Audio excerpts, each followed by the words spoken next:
Guys, ano tayo? Saturday ngayon, may pasok kami. Tulad ng mga sinabi ko, maigpit pangangailangan. Maghakot kami guys ng mga fertilizer. Dito guys, yung fertilizer na to guys. Dun sa mga pananim natin. Halaman, tsaka yung mga ginugulay natin. Pwede po to. Ito po yung mga kakanin na sinesegregate. Maraming proseso to para maging fertilizer. Meron pang nilalagay rito. So ito ang ano namin ngayon. Dito ang ano niyan guys, proseso. Pamimigay yan kasi may event kami. So yan guys, nakikita nyo to. Yan. Pinapasok ko dito sa loob. Yan, iniikot yan basta may nahagdan dyan para maging fertilizer. So yan na yan guys, oh. Namimigay din namin yan. Libre yan, libre.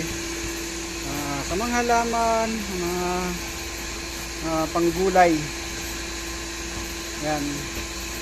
Saka meron din kami mga seeds guys na pinamimigay sa opisina. Libre din yun. Seeds, saka fertilizer. Sa mga bakuran nyo po guys, pwede na kayo magtanim para kahit pa paano hindi na tayo bibili dahil sa mahal ng mga bilihin ngayon. So ngayon guys, hinahakot ko yan, dadalhin ko dun sa farm para may pamigay ng boss ko. Okay, bali 50 kailangan ko dyan gahanap ako ng iba. Daming ibong guys, oh. So ngayon guys, ito yung pangalawa pipikapan ko. Bali ang nakuha ko dun 29, so kailangan ko na lang 19 para meron ng 50. Hindi ko alam kung may tao ba ito rito. Hello. Kaya kahit Saturday guys, pumasok ako dahil ano naman akong gagawin dun sa bahay. Sana meron dito compost.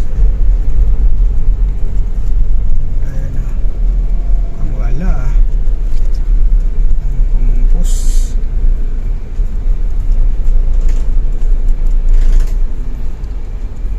Yan, compost. So guys, dito yung pangatlong pipikapang ko. Kanina walang tao ano, kasi ngayon Sabado kaya yun ba, hindi napasok. Ito, ko alam kung may tao ba to.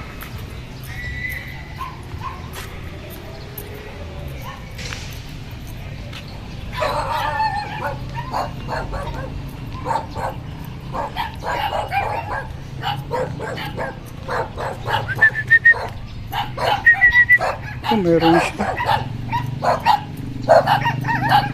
Walang tao. Ang kalak. Ito lang meron.